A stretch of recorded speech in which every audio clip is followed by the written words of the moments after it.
সমহং সর্বভূতেষু ন মেদ্যেষ্য হস্তি ন প্রিয়া যে ভজন্তি তু মাং ভক্তাঃ ময়ি তে তেষু চাপহাং।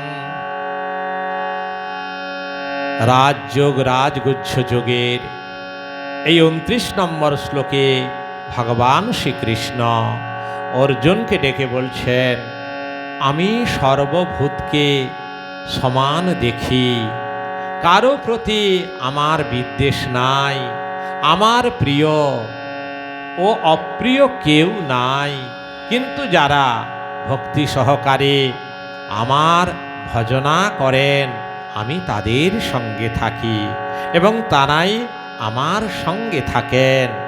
তাই হে অর্জুন, তুমি সর্বদা আমার ধ্যান করবে, আমাকে স্মরণ করবে, আমার কথাই চিন্তা করবে।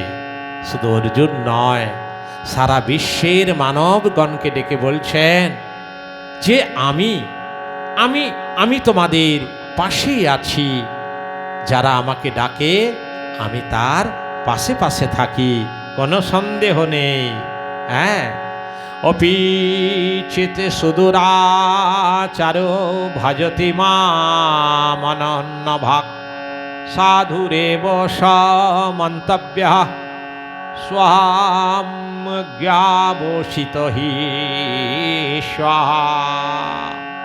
বলছেন, অত্যন্ত দুরাচারী লোকের যদি একান্ত মনে আমার ভজনা করেন, লোকে সেই ব্যক্তিকে সাধু মনে করে, অতএব তাহাকে সাধু বলেই জ্ঞান করবে। এত বড় ক্ষমাশীল, এত বড় দয়াবান, এমন দয়াল পৃথিবীতে আর কেউ হবে না। ভগবান শ্রীকৃষ্ণ বলছেন যে দুরাচারী লোকেরা যদি একান্তভাবে তার কুঅভ্যাস ছেড়ে দিয়ে আমার ভজনা করতে পারেন, যেমন দস্যু রত্নাকর কত পাপ করেছিল, সেই পাপ ক্ষয় করবার জন্য নারদ এবং ব্রহ্মা ছদ্মবেশে এসে পরামর্শ দিলেন। তার ধ্যান ভেঙে গেল এবং তিনি মরা মরা বলতে বলতে রাম নাম বলে তার সে পাপ স্খলন হলো, নিষ্পাপ হয়ে গেল।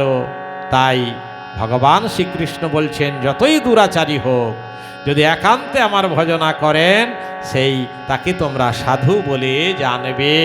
হরে কৃষ্ণ।